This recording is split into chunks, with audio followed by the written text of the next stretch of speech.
Live from KSAT 12, Good Morning San Antonio starts right now. Now at 5, a neighborhood dispute spirals out of control overnight with 2 people slashed. Up next, what led to this violent fight?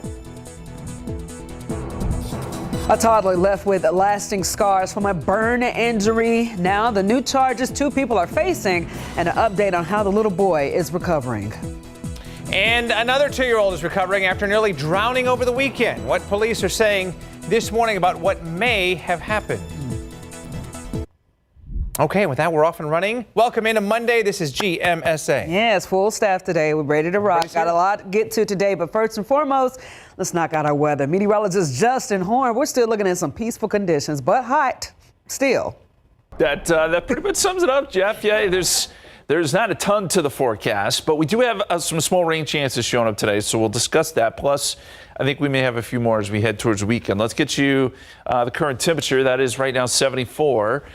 Most places in the low 70s. Today is the fact that we are headed towards a La Nina winter. What does that mean?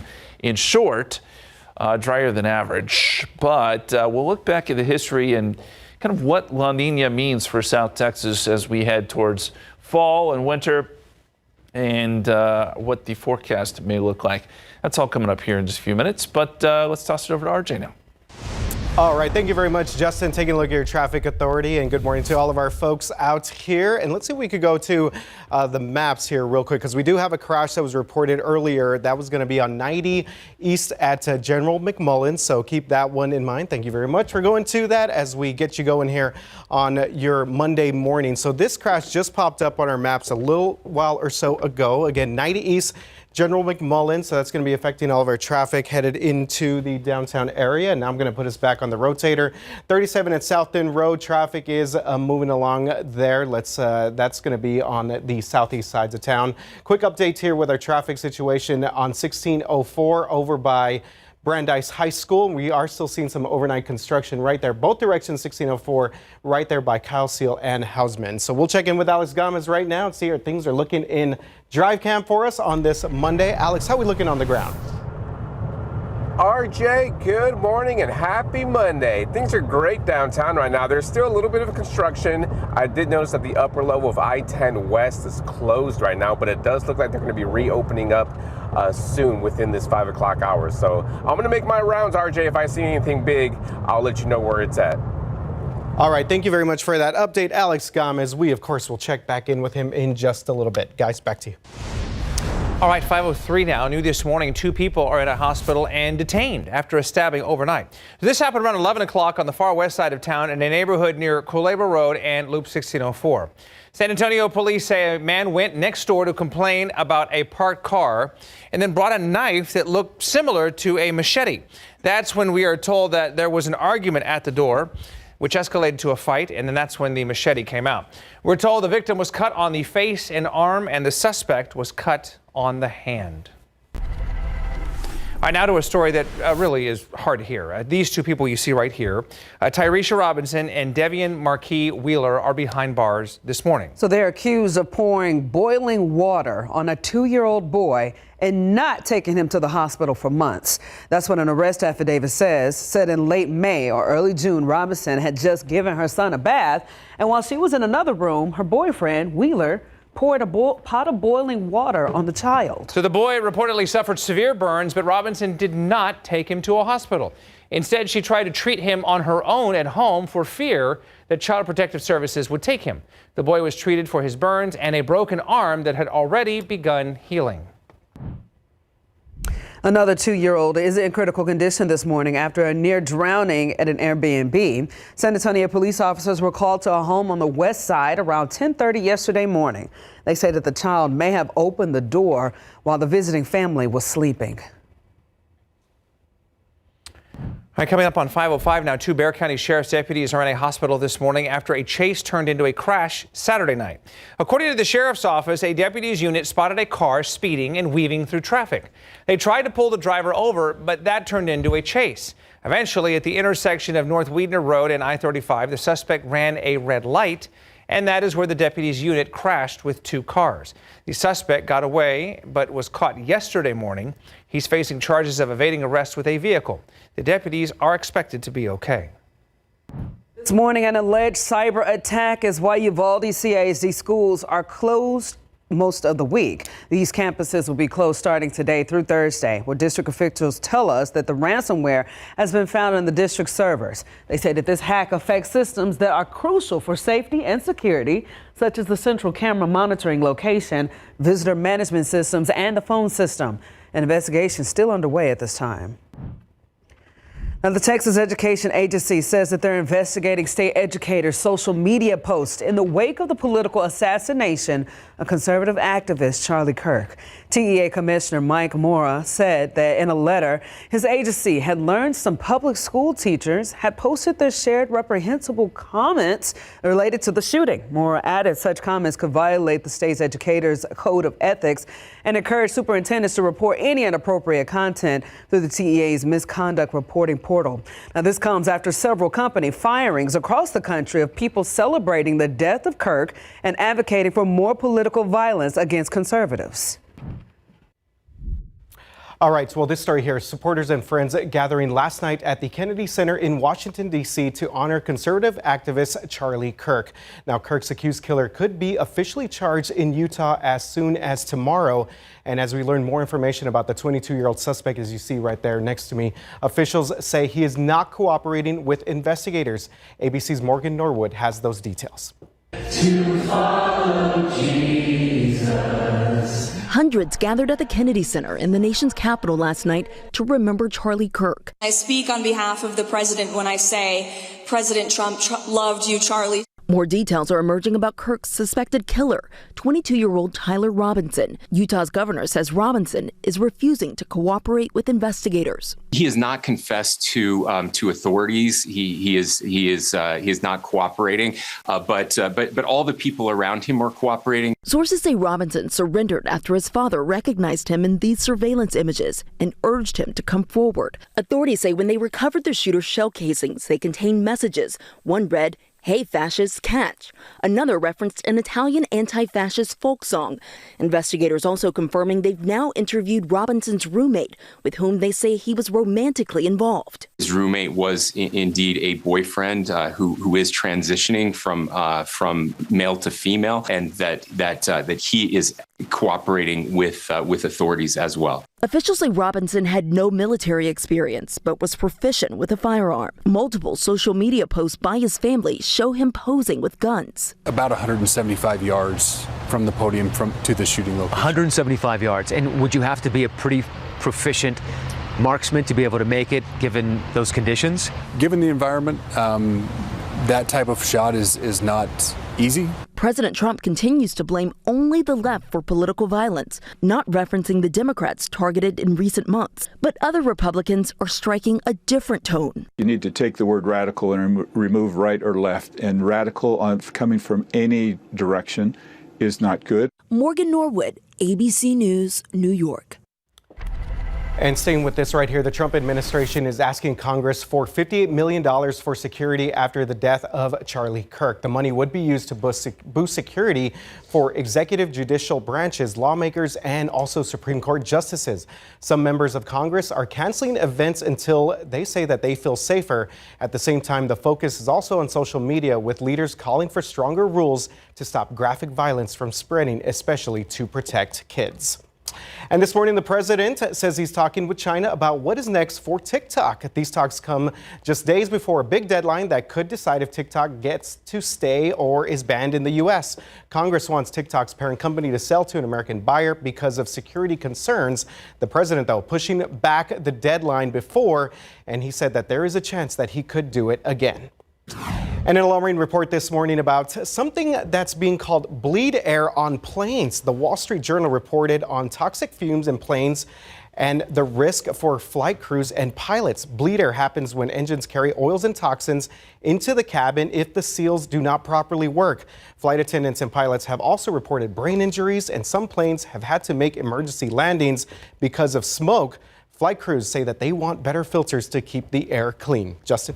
Oh, no, Ernie. No, we'll get to him in just a second, but we got to get to this here locally. A sad day for a lot of San Antonio barbecue lovers. Bill Miller Barbecue's iconic downtown flagship restaurant closed over the weekend. The restaurant stood for decades on West Cesar Chavez Boulevard.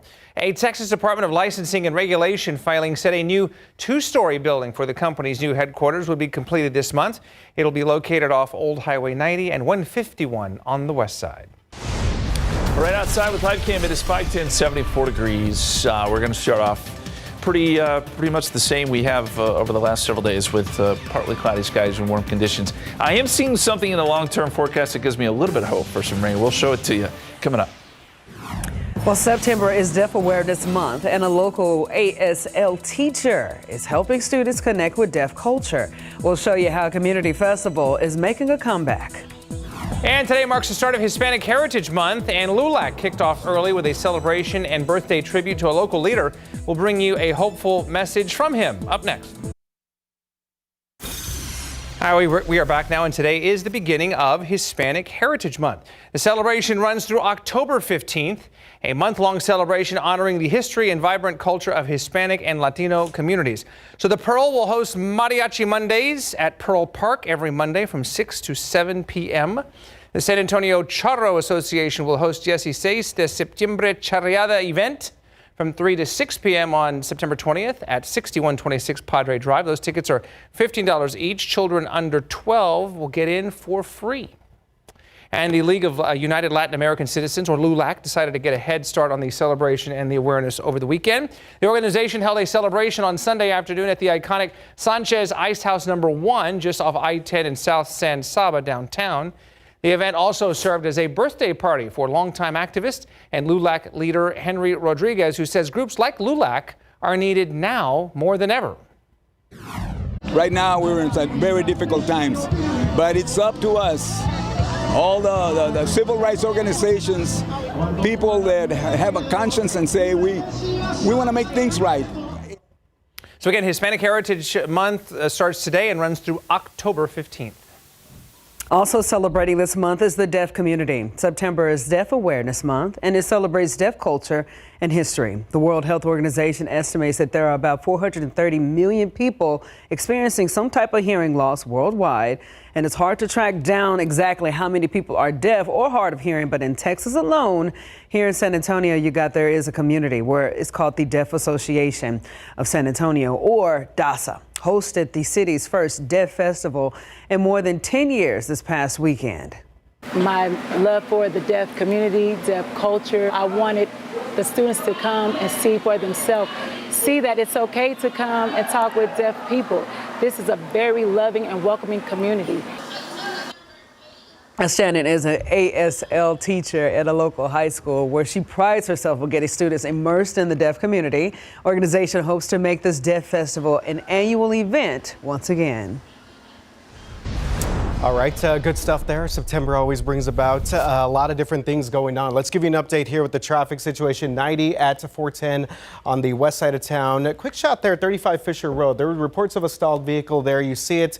And not causing too many delays right there. But 10 at UTSA Boulevard. Let's get you updated on the situation right here on the far northwest side of town.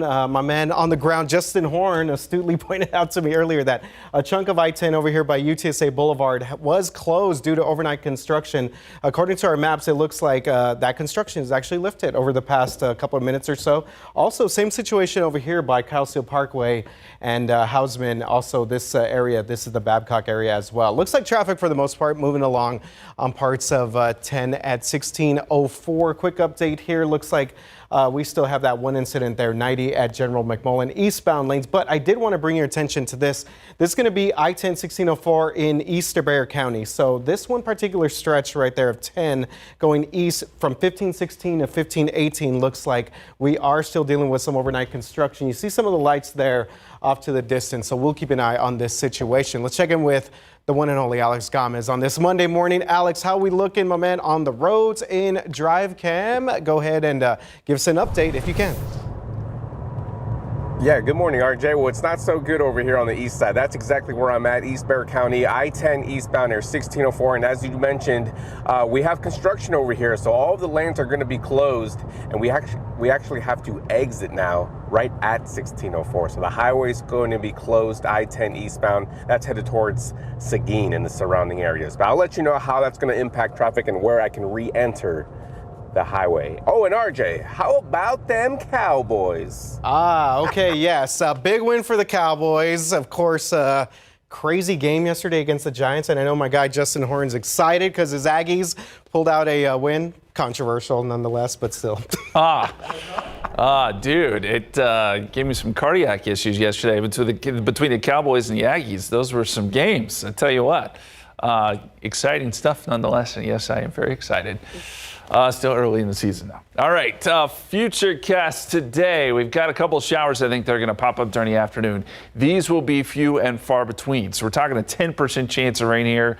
Don't alter your plans. This is nothing to be concerned about, but I do need to mention it because it's not out of the question that a quick shower could pop up. You may have to briefly use your windshield wipers, but other than that, it won't cause a lot of issues. 74 degrees at 7 a.m. By noontime, we're at 86, and a high temperature today right around 92. So this is where we've been. And it's during that time period, late afternoon, where we'll see that small chance for a shower, 10%, as I said. Let's look down the line. Do we have any better chances for rain? Well, I am encouraged a little bit, and here's why. So we're going to fast forward to Wednesday here. We've got a area of low pressure that develops across the northern plains. This will bring good rain up there. Not here. It's too far to the north.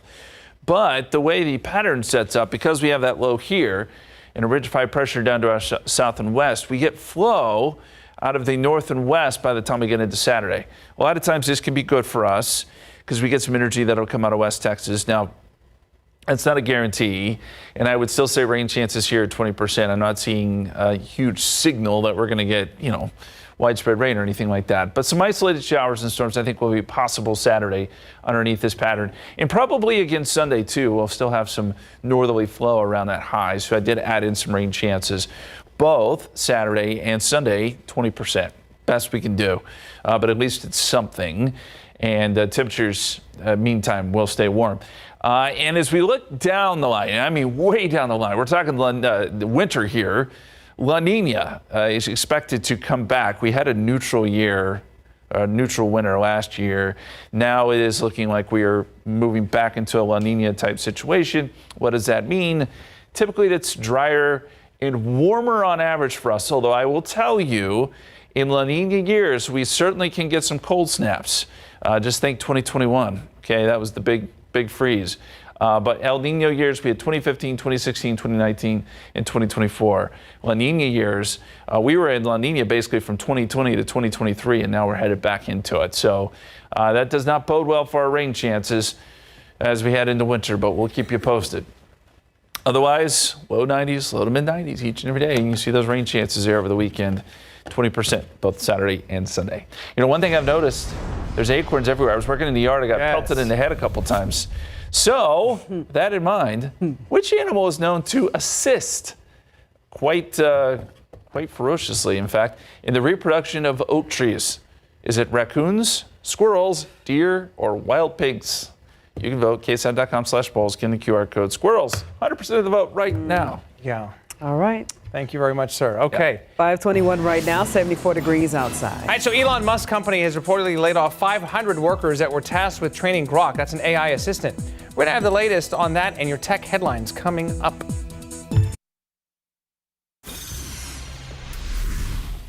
In today's Tech Bites, President Trump says he may let TikTok die, but says it's up to China. Congress passed a law ordering TikTok to be sold to a U.S. company or be shut down here in the U.S. Trump is not saying whether he'll extend the deadline beyond this Wednesday. Next, reported layoffs at Elon Musk's AI startup. XAI is said to have laid off 500 people from the team that labels and prepares data used to train its chatbot Grok. XAI is seeking to grow its team of specialist AI tutors.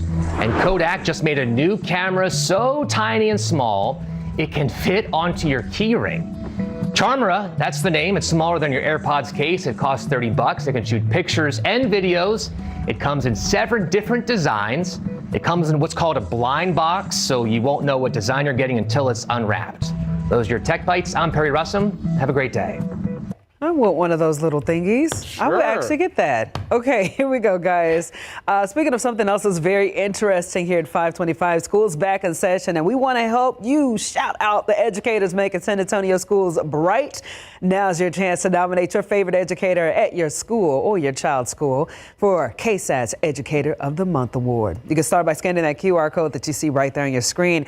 Also, visit our website, ksat.com, and then search Educator of the Month, and let's give credit where credit is due. Okay, and all the teachers waking up this morning. Yes. Hope you have a fantastic day.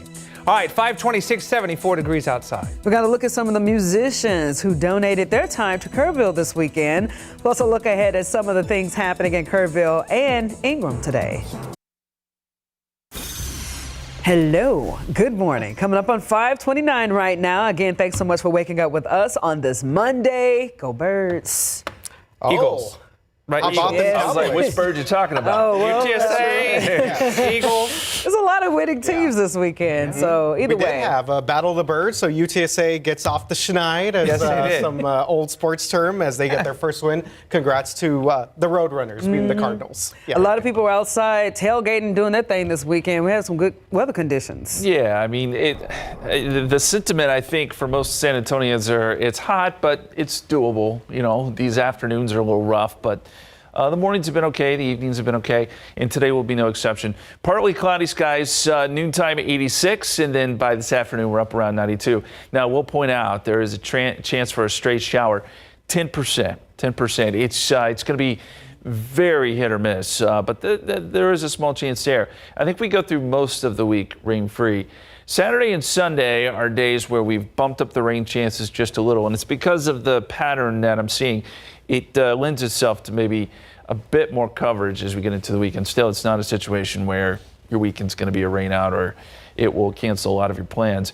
As we look at September as a whole, it's been fairly warm. We've had really the first week of the month above average. We had a little stretch there, you remember, where we had a front and some rain, where temperatures cooled down, and now we're back to either average or above average. And I really think as we finish out the month, we're going to see above average temperatures. So all in all, pretty warm September. Coming up, we're going to take a look at the tropics. There is a system out there that likely gets a name here soon. We'll show it to you coming up here in just a couple minutes. RJ. All right, thank you very much, Justin. Taking a look at your traffic authority, and traffic on a Monday, not too bad across the city right now. As we give you a look at a couple of our north side cameras. Good morning to all of our folks over here. Stone Oak area, Hardy Oak area, 1604 Lookout Road. That's a little bit closer to 1604 and 35. But quick update here with our citywide map. We're going to focus in a little bit on this situation on the far east side of town, and let's go right there right now, because it's still dealing with some ongoing construction taking place here overnight hours, mostly the I-10 eastbound area going towards 1604, but it looks like things are starting to clear out for the most part for our drivers over by FM 1516 and 1518 over by Wagner High School. Good morning to all of our folks there. Let's check in with Alex and see how things are looking on the ground in this area for the very latest in Drive Cam. Happy Monday, Alex. Yeah, good morning, RJ, and happy Monday. Well, the east side construction isn't as bad as I thought it'd be. I'm still over here driving around, and I-10 eastbound is completely shut off right at 1604. But as soon as you exit, you're allowed to re-enter the highway within a quarter mile. So it's not too bad of a problem, just a little bit of a hiccup. And then after that, there's no more construction. So I'm headed back into town, and I'm going to see where else I can drive around this morning, RJ.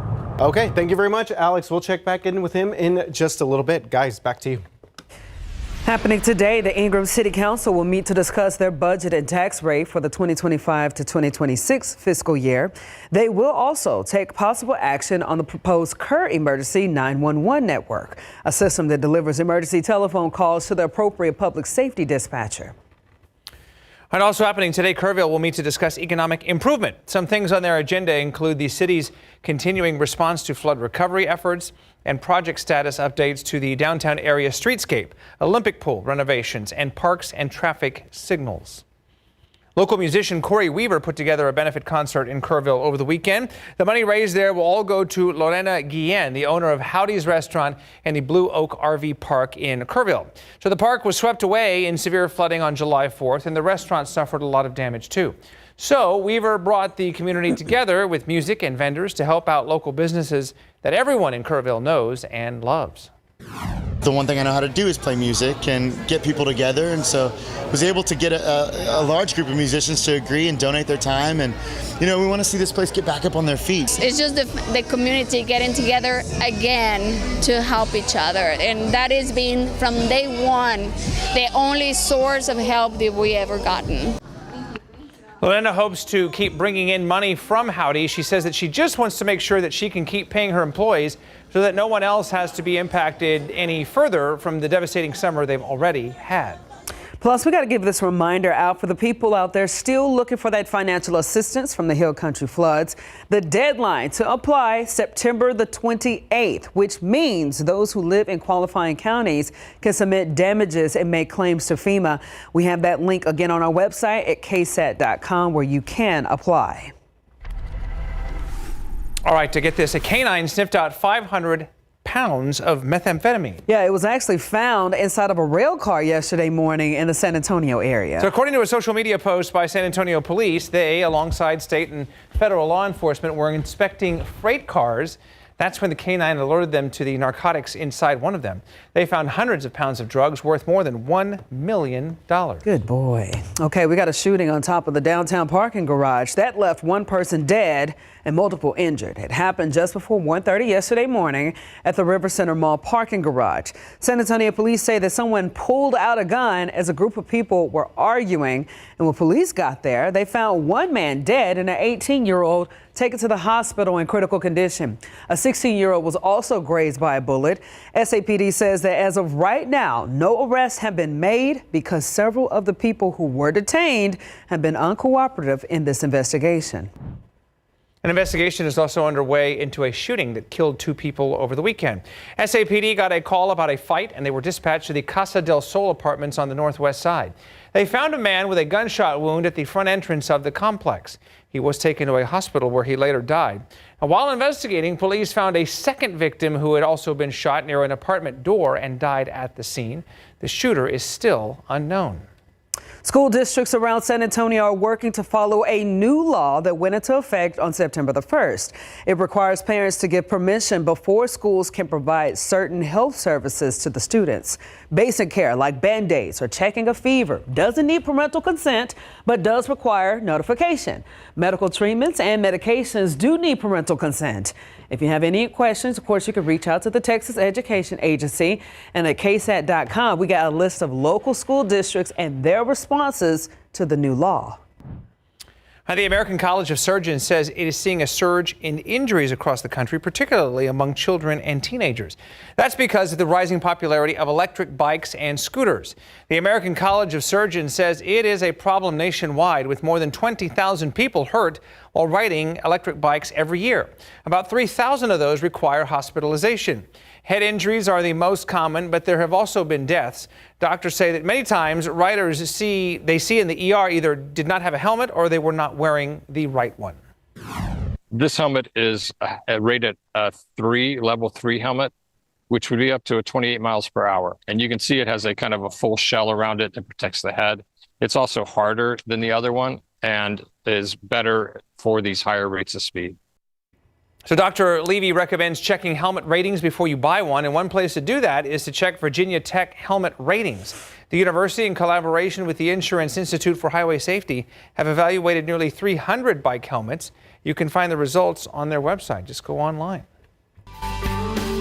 5:37 right now, the 12th annual Head for the Cure 5K coming up, an event aimed at raising awareness and money for the brain cancer research, honoring our late news director, Jim Boyle. Race day on Saturday, September the 27th, when things kick off at 8 a.m. at Providence Catholic School, just down the street from KSAT. If you visit KSATcommunity.com, we got a link where you can register.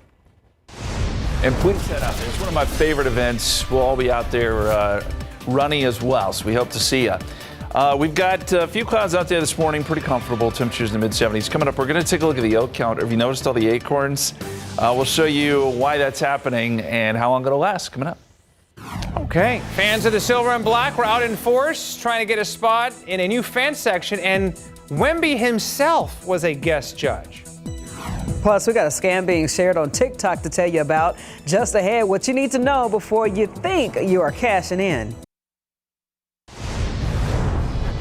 And so far this morning, there's just been a lot of construction projects slowly wrapping up. So I'm on my way to the northwest side to check out that new flyover ramp that opened up this past week. And I'll have more traffic updates coming up after the break. 5:44 right now. TikTok videos claiming free money from Zelle or Cash App just for filing out a government form. But Consumer Reports warning simply not true. Check it out. Victims of scams on peer-to-peer payment platforms like Zelle or Cash App may try anything to get their money back. Durain Delevante and Gilbert Graham Jr., two social media influencers who racked up millions of views, incorrectly claiming that filing a complaint with the Consumer Financial Protection Bureau will get you a payout from these companies, even claiming that you can be compensated even if you weren't a scam victim. Whether it happened to you or not, go put in a claim, because they about to have to run you that check. CFPB suing them. They make it sound easy, even offering complaint templates for $77 and things like a credit repair guide for $24.99. So with the CFPB losing funding, there's just not much oversight right now. And these influencers are jumping on that. They're really going after people who are struggling financially. Now, Graham did not respond to CR's request for comment. Delevante says Cash App and Zelle are unfairly targeting him to divert attention away from their own shortcomings in combating online fraud and scams. If you bought their financial products or follow their advice, the best thing to do is to contact the FTC, the CFPB, and your state attorney general and file a complaint. Zelle says consumers were duped through social media into filing complaints based on a fabricated settlement, while Cash App says it has made significant improvements to how we identify and act on consumer complaints. CR has tips to keep you safe from payment platform scams. Be skeptical of posts promising easy money. Scammers use urgency and emotion to trick you. And before sending money online, slow down. Double check who you're paying and what you're paying for. All right, interesting stuff there. How about this? Hardcore Spurs fans took their love for the silver and black, you see them right here, to some brand new levels this weekend during tryouts for the new fan group called Los Ultras.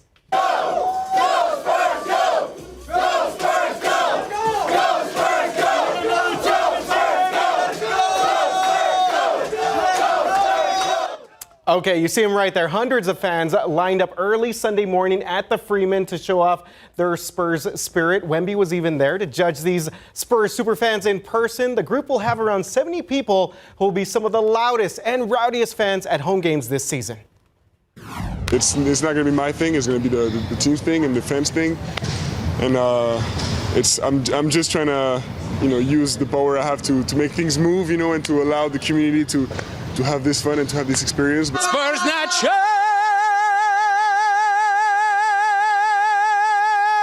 Wow! That's me! Impressive! Yes! Okay, you think you're gonna beat everyone at tryouts? Yes, I don't know. I have the Holy Spirit with me. I love that. There's one thing I love more than the orphans, and that's the Spurs.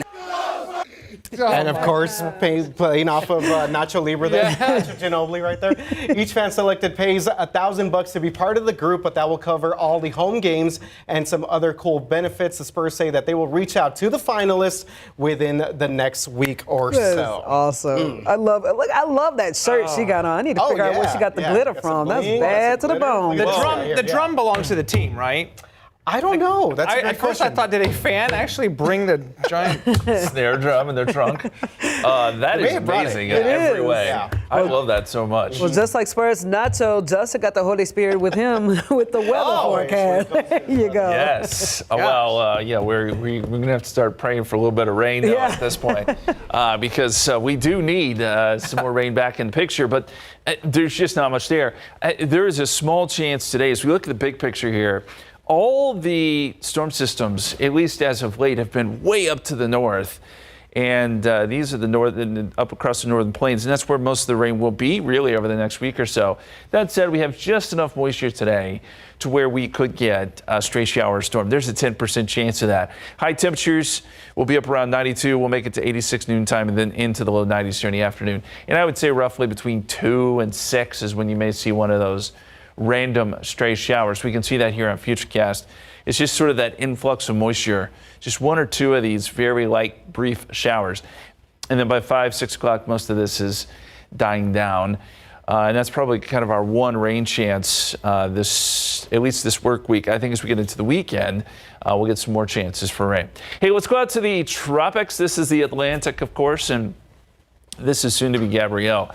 This system is starting to get its act together. We're getting some thunderstorm activity over an area of low pressure, and I think that pretty soon that we will have a potential tropical storm on our hands. There's 80% chance of development here.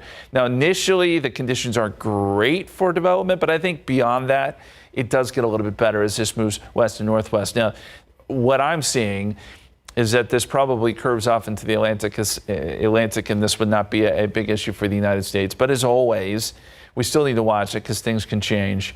But that's the latest, and that is the only thing out there, by the way, out in the Atlantic. Now, switching gears again, let's talk about oak trees. I was working in the yard this weekend, and you're sitting there. I was sitting there pulling weeds and got hit on the head a couple times by some falling acorns. They are starting to drop off the trees. So let's look at the calendar here. Of course, we have oak season. We have the leaf drop and the pollination. That's when everything's green and you have all the pollen everywhere. And this is a stretch here where you should not prune oak trees because of oak wilt. That's from roughly February to early July. But we're here, and this is the process in which acorns drop from the oak tree, and that's roughly September to December, and that's where we are now. So you're going to start to notice a lot of acorns dropping across the yard if you do indeed have oak trees, but you'll see it around town. So tomorrow, 92. 93 Wednesday, 92 Thursday. There are some small rain chances as we head into the weekend. I'm going to put in a 20% chance Saturday and Sunday. It'll be isolated, but maybe a little bit better chance than what we've been seeing and what we may see today. Okay, speaking of oak trees, brought me to my next question. There is one animal that is rather prolific in spreading oak trees and helping them to reproduce. Which animal is it? Is it the raccoon, squirrels, deer, or wild pigs? We've actually have votes for all, but squirrels are leading the way. Weigh in. KSAT.com/polls. Scan the QR code. This is kind of an interesting question. And that answer heads your way here in about an hour. Very good. Thank you, Justin. I'd be disappointed if it's not squirrels. Right. It has to be. Sploot all over the place. Yay! There you go. 410 right here at 90 on the west side. Traffic looking pretty good. 35 Fisher Road. We had some overnight construction here that has cleared out for all of our folks on the southwest side, far southwest side. Good morning to all you folks out there, Southwest ISD. Taking a look here at 37 at the Alamo Dome Tower, a bird's eye view and another shot there of the Tower of the Americas.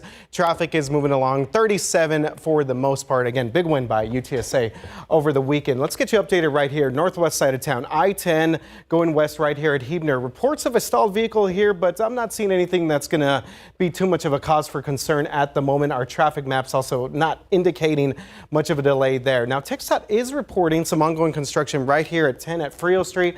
But again, it looks like for the most part, traffic is starting to move along there. Downtown area, that's going to be north of the downtown at the Y. And then one more quick shot here, 10 going eastbound over to 1604, making your way to parts of 1518. If you're headed out to Seguin, it looks like traffic is starting to clear out in this one particular area in East Bexar County. Let's go to Alex Gomez now for the very latest in drive cams. Here things are looking on the ground. Alex Gomez, how are things looking? Yeah, good morning, RJ. Well, you're right. A lot of construction has wrapped up, especially over there near Fine Silver Curve. Both lanes are back open, and even right past that, the upper level to I-10 West has reopened as well. So it's going to be a smooth 6 a.m. hour now, RJ. Okay, good stuff, Alex. We will keep in touch and get more updates as we get into our 6 a.m. show. Guys? All right. At this time, it's 5:53, 74 degrees on your Monday morning. We will step aside. We'll be right back with GMSA.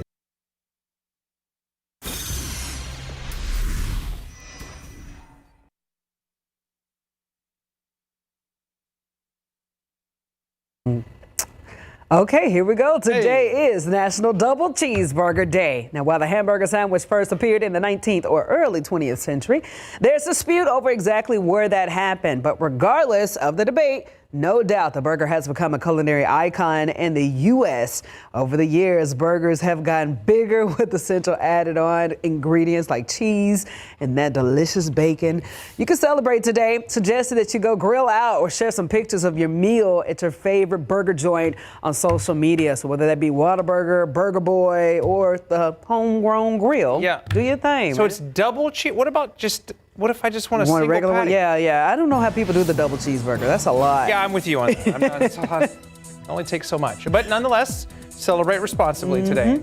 Very good. 5:56 right now. We're looking at 74 degrees outside. Okay, quick look outside as we get you ready for another hour of GMSA. RJ standing by to break down all the traffic, the overnight construction and traffic for us. And Alex Gomez, of course, with us again today in Drive Cam. We'll get a look at all of that for you on this Monday. First day of Hispanic Heritage Month, too, coming up on GMSA.